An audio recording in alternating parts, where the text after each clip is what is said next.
Safe Tasleem food safety officer Anantapur district అండి. మనకి స్పందనలో grievances రావడం జరిగింది రిగార్డింగ్ హోటల్ హైజీనిక్ కండిషన్స్. తర్వాత మనకి బేసిక్గా 2 హోటల్స్ మీద వచ్చిందండి. సో ఫస్ట్ హోటల్ది చూసినట్టయితే ముత్యాల రెడ్డి హోటల్ది ఇచ్చారు, కంప్లైంట్ ఇచ్చారనమాట.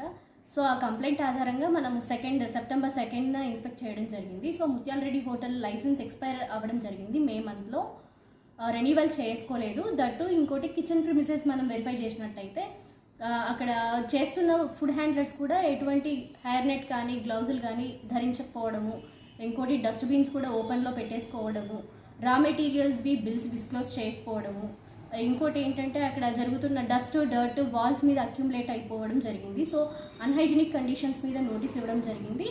అలానే అక్కడ తయారు చేస్తున్న కరాచీ హల్వా నాణ్యత ప్రమాణాల మీద డౌట్ కలిగి మనం సస్పెక్టెడ్ చేసి దాని మీద స్టాండర్డ్స్ ఎలా ఉన్నాయి ఏంటి అన్నది వెరిఫై కోసం మనం ల్యాబ్కి పంపించడం జరిగింది. సో తదుపరి చర్యలు ల్యాబ్ నివేదికను బట్టి మనం ముందుకు వెళ్తామండి. Thank you.